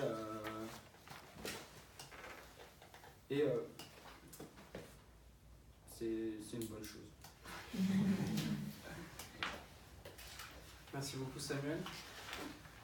De façon très large, puisque je ne pourrais jamais résumer ton propos en quelques phrases, tout simplement, comme tu l'as dit, les défis de la CPI, ce sont principalement de répondre à ces questions de légitimité, mais aussi d'effectivité. Le premier des enjeux répondant à l'autre et inversement. Et dans ces deux enjeux, tu as listé un certain nombre d'éléments qui sont extrêmement intéressants et qui répondent finalement à la partie de Thomas. Et Thomas, je vais donc te laisser émettre un certain nombre d'éléments de recommandation. Si vous me permettez, juste avant de passer à la transition avec Thomas, argumenter avec quelques chiffres le propos de Samuel, puisque tu as parlé de la durée moyenne de la lenteur de la procédure. On a parlé aussi un petit peu du budget. Alors dans le rapport, on a des stats donc qui se situent en fin de document. Le rapport, vous pouvez le retrouver sur notre site internet dans la rubrique rapport. Et puis on a quelques exemplaires après. Donc, pas très nombreux, donc il faudra se dépêcher. Donc concernant la durée moyenne de la procédure, il faut savoir que c'est 8 ans, à peu près une année pour la phase préliminaire, 5 années pour la phase du procès et 2 pour la phase d'appel, s'il y a un appel. Donc 8 années au total. Concernant le budget dont on parle, actuellement il est de 147,43 millions d'euros, alors qu'en 2014, pour vous donner un chiffre, il était à 121 millions. Ce qui fait qu'entre 2014 et 2018, il y a une augmentation de 21,9% du budget. Alors, critiquer le fait que le budget de la CPI est faible est une chose, mais il faut aussi savoir que d'année en année, il augmente, certes pas beaucoup, pas comme l'exigent certains experts du droit, mais il y a une évolution quand même, et c'est important de souligner. Et là encore, on en revient à la même chose, qu'il ne faut pas avoir un seul angle d'attaque, une seule vision de la chose. Donc on peut espérer, quand on regarde d'année en année l'augmentation du budget, qu'un jour on puisse obtenir un véritable budget. Mais je pense que malheureusement pour ça, malheureusement, pour qu'un jour le budget de la CPI soit vraiment à la hauteur de ce qu'il devrait être, il faudrait que, à mon avis, les États-Unis soient partis.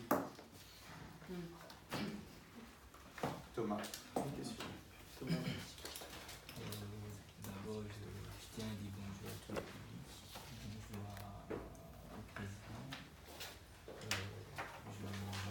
Je vous demanderai beaucoup d'attention pour mon accent un peu togolais. S'agissant de rapport, je vais essayer de présenter la partie recommandation qui va consister à identifier les faiblesses décelées dans le fonctionnement de la Cour.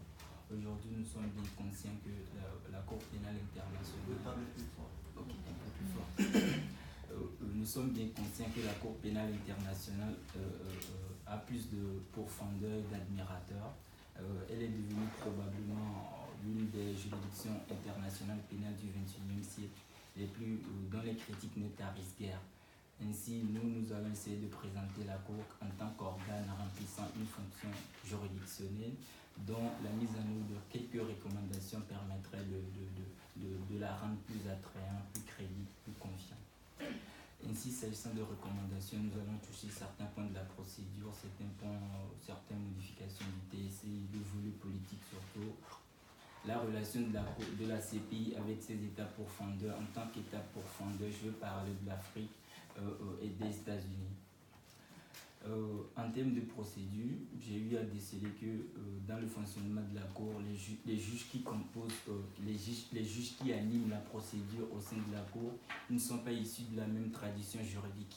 Il y a certains juges qui sont issus du common law, d'autres sont issus du système romano-germanique. Et il y a la procédure accusatoire de l'autre côté et inquisitoire d'un autre côté aussi. Du coup, ils n'ont pas la même conception du volet procédural. À cet effet, je pense qu'il est souhaitable de rechercher tout d'abord un équilibre et une harmonie entre le système de common law et du romano-germanique sur divers aspects de la procédure dans l'intérêt de la justice. Aussi, il est permis devant la Cour, par exemple, que lorsque quelqu'un est poursuivi et le procès n'est pas encore terminé, la personne n'est pas encore condamnée, que cette dernière demande par exemple à la Cour une mise en liberté provisoire.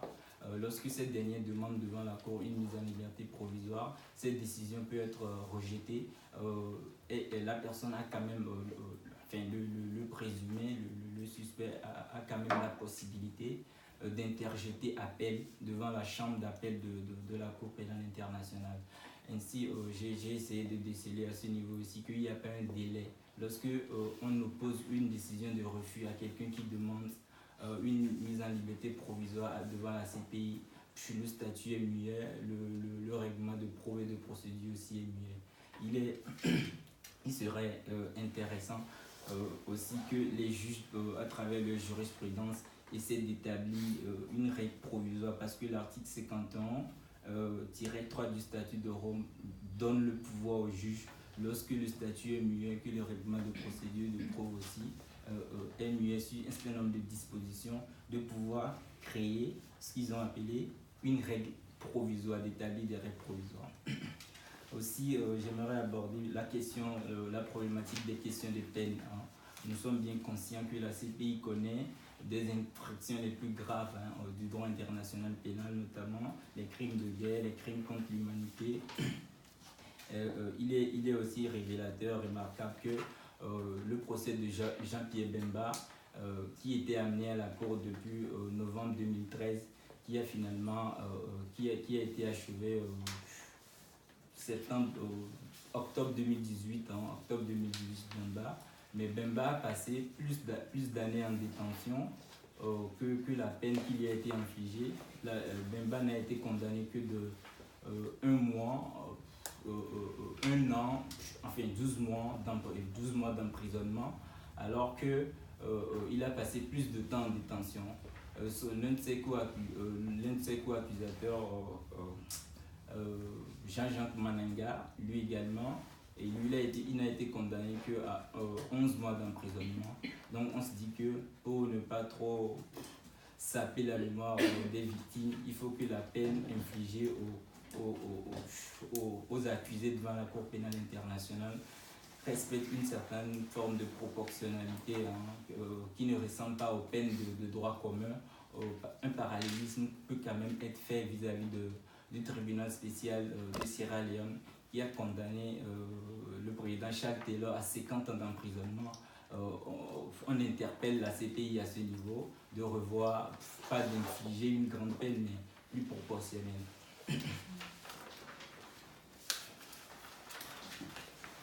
J'ai aussi décelé au niveau de la coopération de la Cour, le volet un peu juridico-politique avec l'ONU. Comment le Conseil de sécurité peut influencer les décisions ou bien influencer en amont l'enquête, les poursuites de la Cour pénale internationale, comme M. Samuel Huré a eu à l'identifier.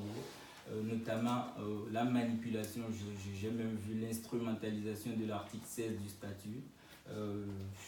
Moi je pense humblement, à défaut de ce que les États africains, il y a eu une conférence de modification du statut de Rome à Kampala, où les États africains ont proposé néanmoins que lorsque les Africains, au moment où l'Union africaine avait demandé au Conseil de sécurité quand même de bloquer l'arrestation, de bloquer l'enquête de Omar El-Béchi et du président kenyan, il s'appelle Kenyatta, et son vice-président Ruto, le Conseil de sécurité était muet. L'Union africaine avait demandé 2 fois à la Cour, au Conseil de sécurité, de bloquer, de ne pas poursuivre Ruto et Kenyatta parce qu'ils jouaient quand même un rôle dans la corne de l'Afrique contre le terrorisme. Mais là, on a constaté que le Conseil de sécurité est resté taciturne, alors que le Conseil de sécurité a accepté les menaces un peu implicites des États-Unis pour bloquer l'arrestation, bien la poursuite des militaires dans le cadre de maintien de la paix en Irak. Du coup, on estime qu'il y a une sorte de 2 poids 2 mesures. Les États africains avaient proposé à cette réunion de modification au Kampala que lorsque, je sais que tout le monde est bien conscient de ce qu'on appelle la résolution d'Imaché-Son ici, lorsque il y aura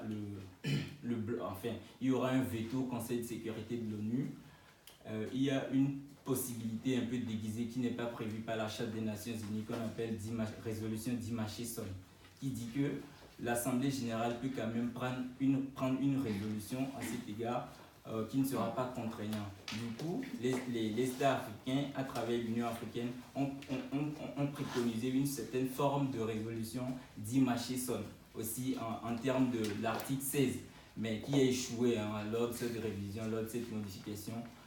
Moi, je pense que nous plaidons en fait dans ce rapport que purement simplement, il faut supprimer cet article 16 pour donner plus d'indépendance en fait à la CPI. Je pourrais conclure en disant que critiquer la Cour sans reconnaître en elle des avancées significatives, c'est avoir une vue quelque peu parcellaire de l'activité de la Cour.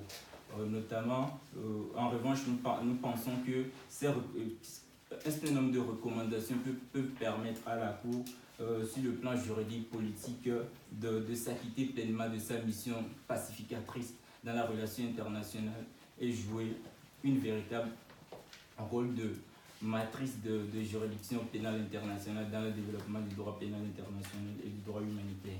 Quoi qu'il en soit aussi, la mise en œuvre de ces recommandations dont nous parlons ici, sans doute, doivent être conjuguées avec une dose de volonté politique. Parce que dans le rapport des forces planétaires, nous sommes bien conscients, et le public ne m'en démentira pas, que le droit est le talon d'Achille en fait des pouvoirs politiques, des règles économiques, et que ces recommandations ne passeront forcément que par la conciliation des intérêts en jeu, la mise en balance des intérêts politiques et juridiques. Merci. Merci beaucoup Thomas. Tout simplement, comme évoqué tout à l'heure par Alexandre, le rapport est disponible sur notre site internet. On a également quelques exemplaires ici, donc un certain nombre d'entre vous pourra se procurer.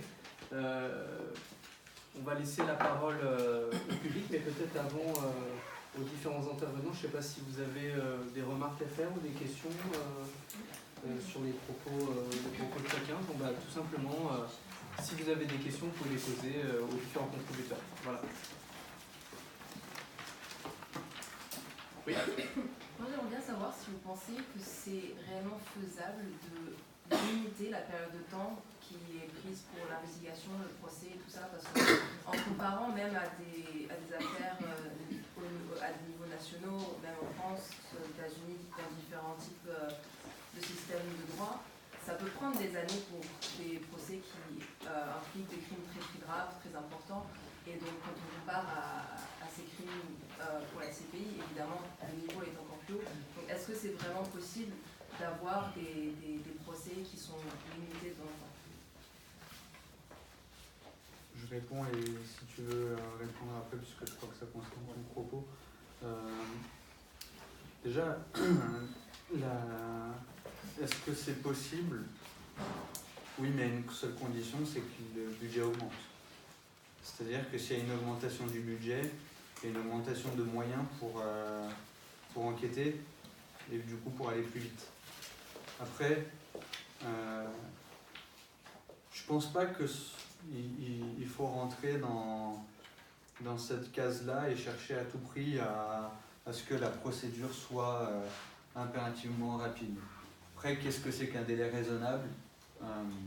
C'est autre chose. Mais moi, mon avis, c'est qu'il faut que ça prenne le temps que ça doit prendre, sans chercher à dénaturer la qualité de la procédure. Et on a vu que devant la CPI, il y a une affaire qui allait très vite, mais dans un contexte particulier, c'est l'affaire Almadi, mais parce qu'il a plaidé coupable. Donc en plaidant coupable, ça a tout facilité. En plus, derrière, il n'y a pas eu d'appel. Donc la procédure, elle a duré moins d'1 an. Je crois que c'est moins d'1 an ou à peine 1 an. 2 ans. 2 ans en tout, mais 2 ans avec toutes les étapes du procès. Voilà.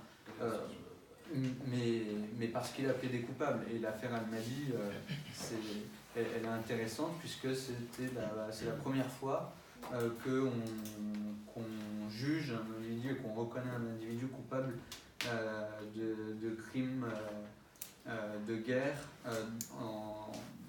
en ce qu'il a détruit des biens culturels. Et donc c'était des mausolées, il en a détruit 10, il a commandité la destruction des mausolées à Tombouctou.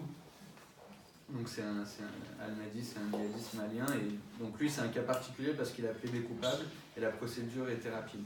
Après pour le reste, mon avis c'est qu'il ne faut pas chercher à tout prix à aller vite, mais là encore comme tu le disais Samuel, c'est que là encore selon le camp où on se trouve, on n'a pas la même vision. La défense va dire qu'on viole les droits de la défense. Du côté de l'accusation, on va dire qu'on viole les droits de l'accusation. C'est compliqué. Mais une des clés, c'est l'augmentation des moyens, le nerf de la guerre. Alors personnellement, Je ne pense pas avoir les moyens suffisants pour dire que oui ou non, ce serait possible d'instruire plus vite les affaires, ou alors il faudrait telle somme d'argent en plus. En tout cas, il y a certains juges à la Cour pénale internationale qui pensent que des efforts peuvent être faits en termes de rapidité des procédures et en termes de meilleure gestion des fonds. Mais aussi, et là ça rejoint un petit peu ce que je disais sur le droit à un procès rapide, bien sûr on ne sait pas ce que c'est un procès raisonnable, un délai raisonnable, on n'arrive pas à le quantifier, mais ça peut poser des problèmes lorsque par exemple dans l'affaire Bemba, comme Thomas nous l'a dit, il a été condamné à 12 mois d'emprisonnement, mais a passé pendant la procédure plus de temps à La Haye, à être détenu pour les nécessités de la procédure. Effectivement, que ce soit en ce qui concerne Bemba, c'est un petit peu particulier car il a été acquitté du chef de crime de guerre, il me semble, mais tout de même condamné pour subordination de témoins. Mais dans l'hypothèse d'un acquittement, dans tous les cas, même si le délai est rapide, ça ne fournira pas une protection efficace dans l'hypothèse où il a été jugé en amont que l'accusé devait être détenu à La Haye durant la procédure. Alors effectivement, cette condition-là est réexaminée périodiquement. Pendant le procès, on va vérifier que c'est toujours nécessaire que l'individu soit détenu, que ce soit pour des raisons de sécurité ou de simplicité de l'enquête. Mais ça ne fournit pas, même là, une garantie effective pour les droits de la défense. Puis-je pas juste un mot? Tu veux rajouter? Ouais, vas-y. En termes de procédure rapide, moi je vais être un peu plus procédurier là-bas. Ça dépend en gros de la chambre préliminaire. C'est la chambre, le problème se situe en fait au niveau de la chambre préliminaire. Compte tenu des questions de notification des éléments de preuve. En principe, lorsqu'on amène quelqu'un à la cour, il va falloir notifier les charges qui pèsent contre ces derniers. Mais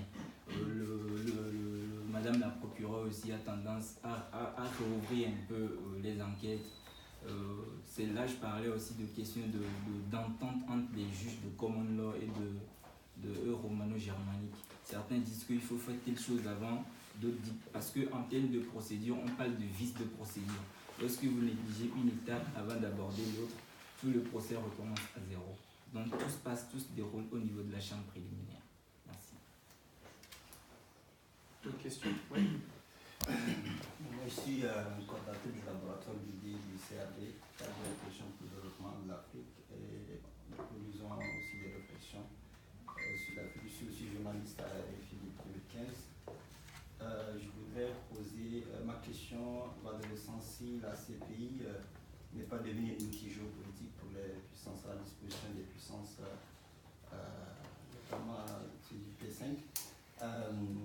Donc, est-ce que, je vous donne juste un exemple très précis pour faciliter, la France par exemple, qui en Côte d'Ivoire, qui refusait le recomptage des voix pour que Laurent Gbagbo demandait jusqu'au niveau de l'implication des diplomates français dans l'affaire Gbagbo, la CPI. Et aujourd'hui, la France saisit l'ONU au Congo, après les résultats, pour demander le recomptage des votes. Donc, est-ce que cela ne met pas aussi en cause la légitimité de la CPI vis-à-vis des États plus faibles, notamment les États du Sud, colonisés par les Afrique? Voilà, merci. Votre question, elle s'adresse à qui en particulier? Je ne sais pas. Mais... Donc, est-ce que la légitimité de la CPI est remise en cause du fait de son implication massive dans les dossiers des États du Sud, c'est ça? Le fait que le lien qu'il y a aujourd'hui, on peut faire le lien entre l'ONU, la CPI et les puissances étrangères. Parce que l'ONU n'est pas, je ne parle pas du Conseil de sécurité ici, l'ONU en tant que tel qui a échoué dans le conflit israélo-palestinien. Mais la question? La question c'est de savoir si vous pensez que la CPI n'est pas devenue un outil géopolitique à la disposition des États du P5, qui favorise aujourd'hui pas tous les États, parce que la Chine aujourd'hui n'est pas dans cette politique-là, et donc ça favorise aussi l'empathie vis-à-vis de la Chine qui n'est pas dans une politique expansionniste. La question posée est juste, mais je reviendrai sur un mot de votre question. Vous demandez si la CPI n'est pas devenue un outil géopolitique. Je pense qu'elle est un outil géopolitique, et elle l'a été, parce que dès lors qu'il s'agit de droit international, c'est indissociable des relations internationales. Et quand il s'agit d'une juridiction internationale, il y a forcément des implications géopolitiques très importantes, et derrière tout un jeu diplomatique qui est mis en place par les États, et il y a une lutte d'influence, et il y a des conséquences sur le plan diplomatique. Je dirais plutôt des conséquences diplomatiques que géopolitiques. Moi, on en parle souvent avec Adrien, j'ai un problème avec l'utilisation massive du mot géopolitique dans tout, ou les associations qui mettent le mot géopolitique dans leur objet social pour faire joli, parce que la première définition de la géopolitique, c'est quand même l'objectif de gain d'influence en termes territoriaux, etc. Donc, en ce sens, je ne sais pas si la CPI est un outil géopolitique, mais c'est un outil diplomatique, très certainement. C'est mon avis. Une question ?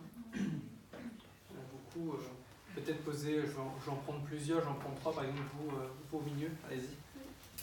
Est-ce qu'il y a déjà eu des leviers de négociation qui ont été imaginés pour inciter les trois superpuissances à reconnaître la Cour pénale internationale? D'accord. Moi, ma question, c'est on a parlé beaucoup de l'acharnement de la CPI sur l'Afrique. Est-ce qu'on peut aujourd'hui parler d'acharnement quand sur 11 affaires, en totalité, 9 affaires ont été déférées à la Cour par l'Afrique elle-même? Donc ça revient avec la question de monsieur, quand on parle de beaucoup d'acharnement, est-ce que finalement cet acharnement n'est pas, je n'ai pas voulu par l'Afrique elle-même, mais en tout cas, est-ce que c'est pas une question davantage de mauvaise foi aujourd'hui pour certains pays africains pour quitter la Cour et non pas reconnaître aussi leur responsabilité dans le fait que la Cour s'intéresse à eux? D'accord. Troisième question.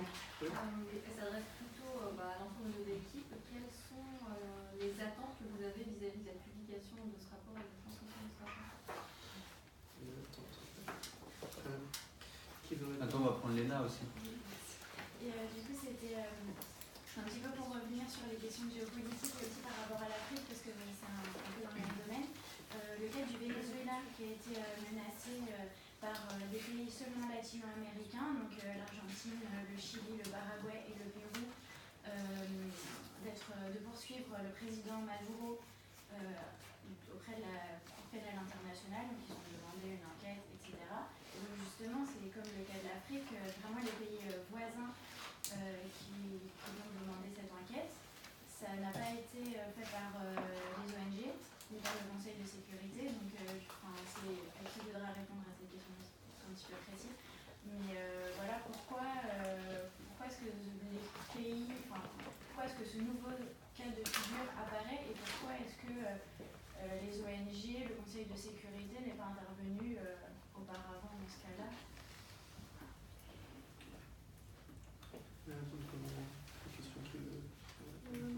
Moi, je veux bien sur la... Ouais, l'acharnement de la question. Allez-y, vous voulez. Je veux répondre sur la question de l'acharnement de la CPI envers les pays africains. Donc, il y a pour moi deux raisons principales. Effectivement, la plupart des cas qui sont soumis à la CPI viennent de pays africains, mais pour plusieurs raisons. Et la raison la plus importante, c'est que dans beaucoup de pays africains, il n'y a pas de justice, en tout cas de système judiciaire qui permettent de juger de tels crimes, soit pour des motifs de corruption, soit pas assez d'argent, soit parce qu'il y a eu un coup d'État, etc. Et donc du coup, on a ce manque en fait de justice, en tout cas on a ce manque d'institutions judiciaires dans ces pays-là qui ne permettent pas de pouvoir juger correctement les individus. Et dans ce cas-là, il y a des pays africains qui s'en remettent à la Cour pénale internationale.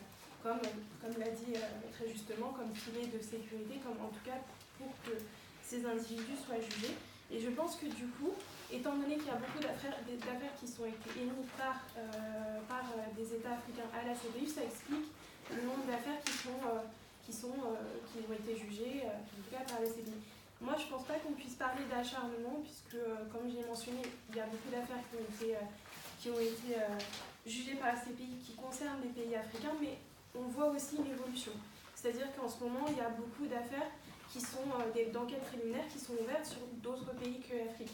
Et d'ailleurs, il y en a très peu en ce moment qui sont ouvertes sur l'Afrique, c'est vraiment plutôt d'autres pays, l'Ukraine, il y a eu l'Ukraine, il y en a d'autres. Et du coup, oui. Et donc du coup, je ne pense pas qu'on puisse parler d'acharnement africain sur le continent africain. En revanche, effectivement, il y a certains pays africains qui en tirent finalement avantage de cet argument de l'acharnement contre l'Afrique et qui effectivement souhaitent se retirer. Pourquoi ces pays souhaitent se retirer? Parce qu'ils savent très bien que tôt ou tard, il va y avoir aussi des enquêtes préliminaires qui vont être faites sur ces États-là. Et donc du coup, ils n'ont pas envie d'avoir à livrer leurs ressortissants auprès de la CPI.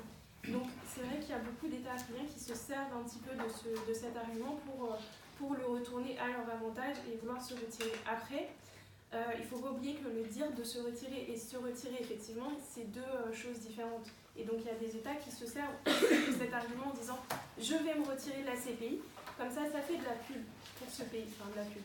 En tout cas, on parle de ce pays-là et on dit voilà, il veut se retirer de la CPI, etc. Mais au final, il y a très peu d'États qui se sont effectivement retirés de la CPI. Et cet argument de dire je vais me retirer de la CPI, ça affaiblit sur le plan journalistique international aussi la CPI. Donc je pense qu'il y a peut-être deux interprétations, en tout cas plusieurs réponses possibles. C'est vrai. Pour compléter ce qu'a dit Kamel, lorsque effectivement j'ai terminé mon intervention de manière un petit peu maladroite en disant que c'était plutôt bien, une bonne chose, les chambres extraordinaires, les chambres africaines extraordinaires, c'était aussi en référence à ce fameux filet de sécurité, dans le sens où ce n'est pas la bonne application du statut de Rome que les États africains saisissent la CPI de leurs propres ressortissants.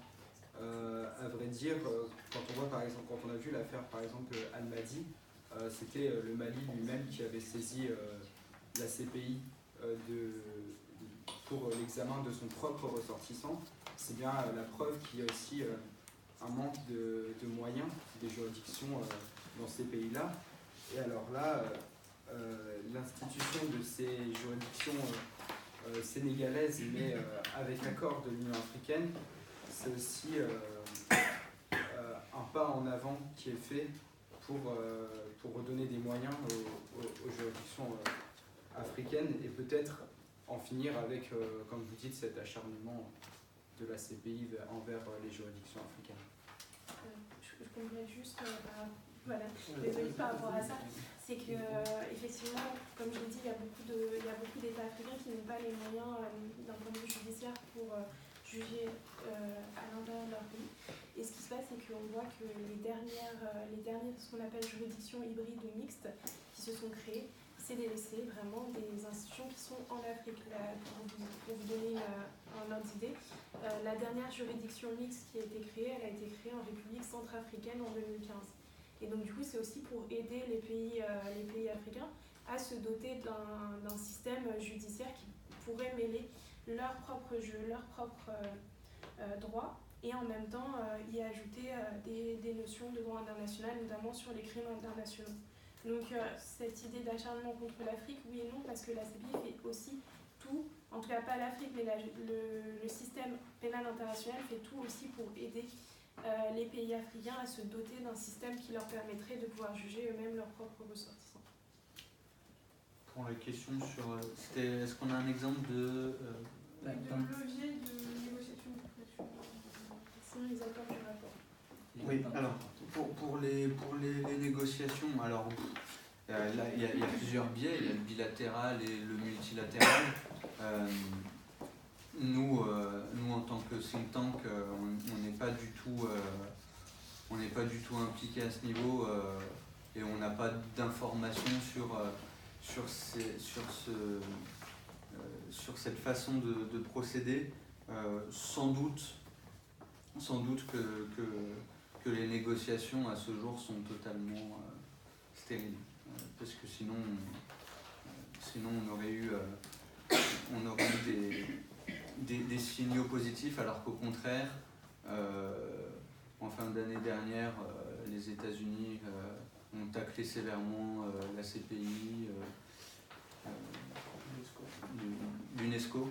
Donc voilà, il y a des tacles réguliers. Alors aujourd'hui, dans les coulisses diplomatiques, ça ne doit pas être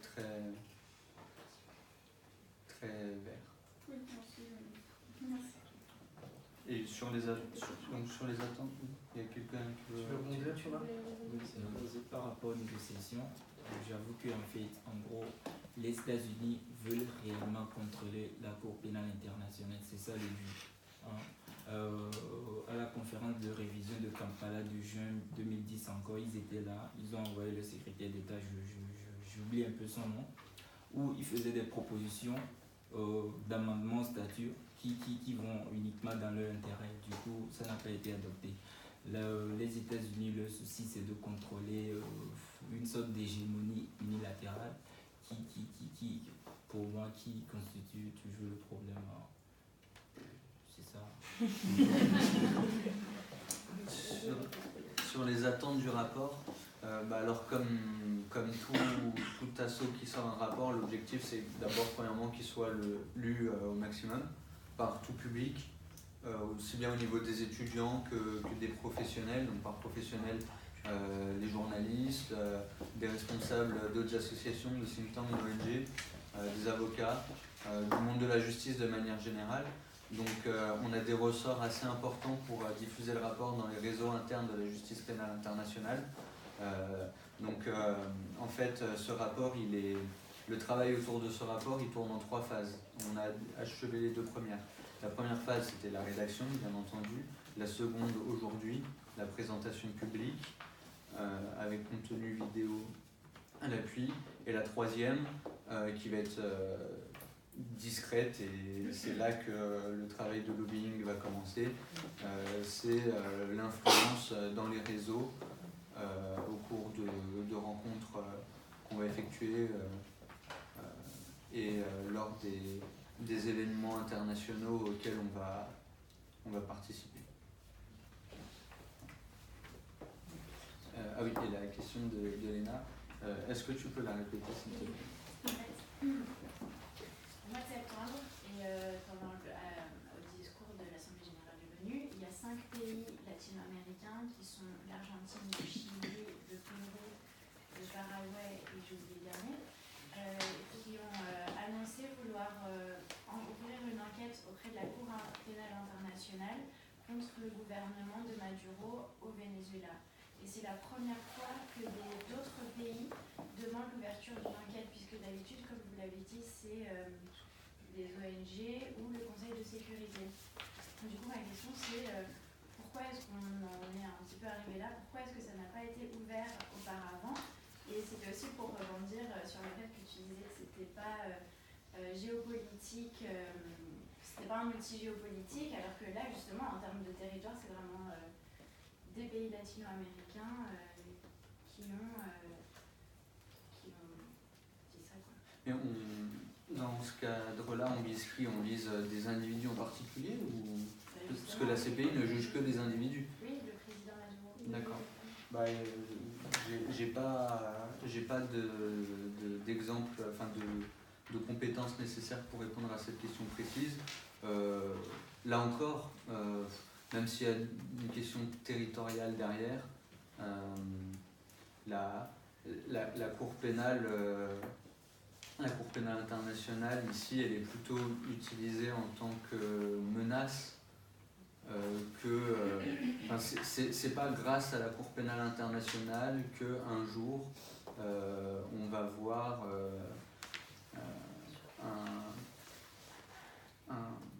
un déplacement de frontières ou quelque chose comme ça.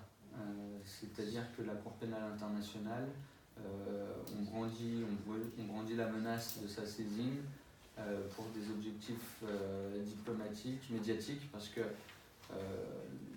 vous voyez bien dans la presse, dès lors qu'on annonce que l'on saisit la Cour pénale internationale, tout de suite, comment dire, les politiques utilisent la Cour pénale internationale à des fins politiques. Parce que les politiques ont compris une chose, c'est que la Cour pénale internationale est encore mal connue du grand public et elle est mal connue du milieu médiatique. Et il y a un exemple qui est récent et qui date de la fin d'année dernière, où on s'était un petit peu énervé et on l'avait soulevé, c'est que des fois dans la presse, on voit tels individus portent plainte contre tel État devant la Cour pénale internationale. La Cour pénale internationale ne juge pas des États, elle ne juge que des individus. On ne porte pas plainte devant la CPI. Donc, dans le cadre latino-américain, à mon avis, c'est plutôt des questions d'influence que pour obtenir des résultats concrets. Et, du coup, pour rebondir sur la question, pourquoi est-ce qu'on ne s'est pas intéressé au régime de Maduro et au Venezuela avant? Ce qu'il faut savoir, c'est que avec Alexandre, on a interviewé une représentante de la FIDH, la Fédération internationale des droits de l'homme, et elle nous expliquait qu'en fait, les ONG font des rapports, mais ils font des rapports sur certains pays. Ça veut dire que si la CPI, par exemple, n'a pas reçu énormément de rapports sur le régime de Maduro et ce qui se passe au Venezuela, le bureau du procureur ne va pas de lui-même forcément s'intéresser à ce qui se passe au Venezuela. En général, c'est les ONG qui font plusieurs rapports. Plusieurs ONG font un rapport sur un même pays. Et dans ce cas-là, le bureau du procureur va commencer à s'intéresser à cette question-là.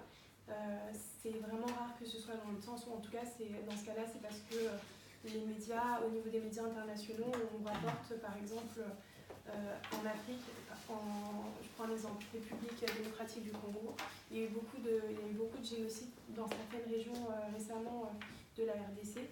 Là, les médias internationaux en ont parlé, donc du coup, le bureau du procureur a pu s'en saisir. En revanche, au Venezuela, il y a peu d'informations au niveau des médias internationaux, ce qui fait que si les ONG ne font pas ce travail d'aller donner des rapports au bureau du procureur, il ne va pas s'intéresser forcément à la question. De la part de le conflit israélo-palestinien. Ça, c'est particulier, c'est sur l'examen préliminaire en ce moment, et le conflit ne tend pas forcément terminé, et c'est vrai qu'il y a quand même quelque chose d'assez complexe. Du coup, il y a cette question-là aussi. Est-ce que la CPI peut se saisir d'une affaire en cours? Comme on l'a expliqué, c'est un peu particulier de vouloir juger les gens alors que le conflit est toujours en cours. Donc, voilà. Une question, oui. Monsieur, comment sont nommés les juges, par qui, et comment leur impartialité est procédure les juges sont certes nommés par l'Assemblée des États parties. Je sais que l'actuel président de la Cour, c'est un Nigérien. Eboué Ossoudi, c'est bien ça. Eboué Ossoudi, le premier vice-président, c'est un Tchèque. Robin Frère. Je sais qu'il y a un Français aussi, Marc Perrin Chambaud. En gros, c'est l'Assemblée des États parties qui fait les nominations. Et qui sont mis sur leurs compétences particulières au plan national? Bien sûr, forcément. Il y a une question de géographie aussi. Géographie. Tradition juridique aussi. Il y a une question de répartition géographique, donc d'année en année. Donc ils sont élus pour 9 ans, je crois. 9 ans.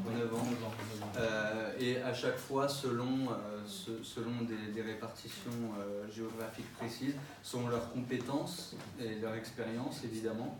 Donc il faut qu'ils aient fait preuve d'abord au niveau interne d'expérience et de grande qualité. Et même au niveau statutaire, il y a même une égalité homme-femme qui est prévue au niveau des juges. Actuellement, il doit y avoir 6 femmes. Il y a plus de femmes que d'hommes actuellement, je crois, non? Non. J'ai lu le mauvais texte. On regardera la composition. Bon, en tout cas, je vous remercie beaucoup d'avoir participé à cette présentation publique de notre rapport. On va le mettre à disposition si vous voulez le prendre. Il est consultable sur Internet. Voilà. Et n'oubliez pas les questionnaires de satisfaction, s'il vous plaît.